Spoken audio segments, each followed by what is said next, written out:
ହାତୀବାରୀ ଗାଁରେ ଘଟିଥିବା ଦୁର୍ଘଟଣାରେ ମୃତକ ଅସ୍ଥିର ତରାଇଙ୍କ ପରିବାର ଅସହାୟ ହୋଇ ଏବେ ସାହାଯ୍ୟ ଅପେକ୍ଷାରେ। ଢେଙ୍କାନାଳ ଜିଲ୍ଲା ଗଅଁଦିଆ ବ୍ଲକ କରମୂଳ ଗ୍ରାମ ପଞ୍ଚାୟତ ହାତୀବାରୀ ଗ୍ରାମରେ ଘଟିଯାଇଥିବା ମର୍ମନ୍ତୁଦ ଦୁର୍ଘଟଣାର ଘଟୁନାହିଁ ଅନ୍ତ। ଦୁର୍ଘଟଣାର 8 ଦିନ ପରେ ମଧ୍ୟ କୌଣସି ସାହାଯ୍ୟ ନ ପାଇ ଭାଙ୍ଗି ପଡ଼ିଛନ୍ତି ଅସ୍ଥିର ତରାଇଙ୍କ ପରିବାର।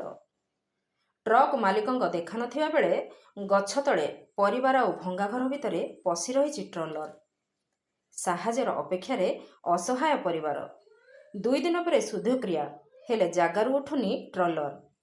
ତେବେ ଦେଖିବାକୁ ବାକି ରହିଲା କେବେ ମିଳୁଛି ସାହା ଅସହାୟ ପରିବାରକୁ।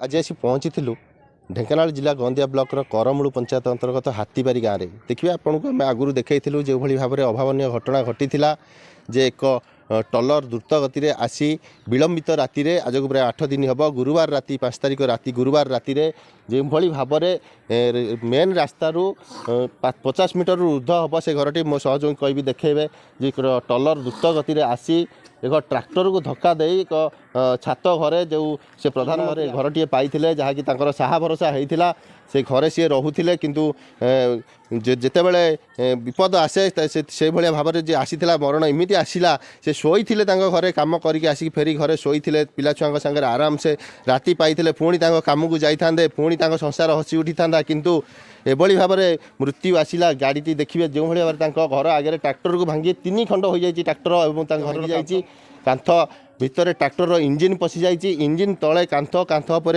इंजिन तले रही जाते अस्थिर तराई एवं तांकर से घटनास्थल में मृत्यु हो जाता। ये एक दुखद घटना से समय परिवार को बहुत धक्का लगी किंतु या आउ गोटे दुख जे बर्तमान 8 दिन हो गला किंतु बर्तमान देखा मिलूँ जे से राति पाहिले के भाव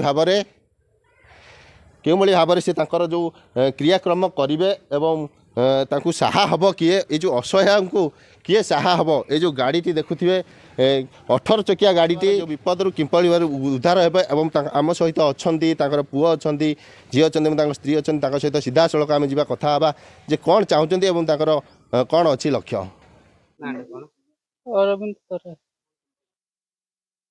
मुझे नी बाहर कम करी जानवा पाई एमती गाड़ी चढ़ी जाइए आसली आज देखी दुर्घटना होती सरकार टी साहाଯ୍य करते भल हाँ आज 8 दिन है ये तो किसी आसुना कौन करूँ जहाँ सरकार टी साहाଯ୍य कले आम जहाँ करूँ मुना गोलापतर घर हाथीबारी सारे मोर कि ना मु गरीब मनीष मु लुगा बटा भी खंडे ना पिंधा मागिकी खंडे लुगा आनी पिंधुची खावा घरे मोर चाउल ना मुझे कष्ट दिन काटुची मत किए कमी कौन करी कमी शुद्ध हेबी मोर 5 ना मो हाथ में ना आज की 8 दिन है कहार देखा ना कि मालिकर देखा ना मु कौन करी बोली से कथा भावुची मत कहीं भी साहाଯ୍य करने को ना शोते पुआ बहु घर शोते मुझे देखिली एमती हाउले डाकिला गाँ लोक आसी देखिले गाँ लोक देखिक फोन फान कला बाहर कलु आपण मु तो साहाଯ୍य मागुना मागुची कहीं दौना से मालिक भी देखा दौनी मुझे शुद्ध हेबी काली मल्लिक बापा राति गुरुवार दिन मु संध्या बेलू संगे फोन कथा कहली जी भत्ता कार्ड खोलिया राति कालू शुणिले घटना कहीं आसिक आम कथा बुझुना आम गरीब लोक से प्रशासन किसी भी करूना आमर छोट छोट छुआ 2 वर्षर छुआ ताक नहीं आम गच मूले अच्छु 8 दिन है कहार देखा ना आम खावा गोटे हम घर चाउल ना गाँ लोक के साहाଯ୍य कर 8 दिन है बंचीचु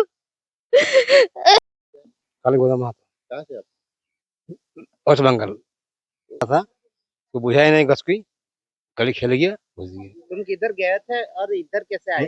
इधर आया है किसी मोटरसाइकिल चक्कर था जिनको बाइक आ रहा था उसका साथ फॉलो कर रहा था इसको इसलिए भगा रहा था गाड़ी, और कुछ वेट नहीं। जो इतना दिन हो गया आपका गाड़ी का जो ओनर है अभी तक तो यहाँ पर आया नहीं है। कल मतलब क्या एक्सीडेंट हो गया सुनने में आ रहा है कार उसका। ये अभी 8 दिन हो गया है, अभी 2 दिन के बाद उनका क्रियाक्रम होगा तो वो कैसे होगा? तो आपका ओनर मेरा पास सर फोन नंबर भी नहीं है, मेरे इतना जानता नहीं मालिक का, नया नया खुद हमें। आप अभी इधर जो रह रहे हैं अब कैसे रह रहे हैं आप?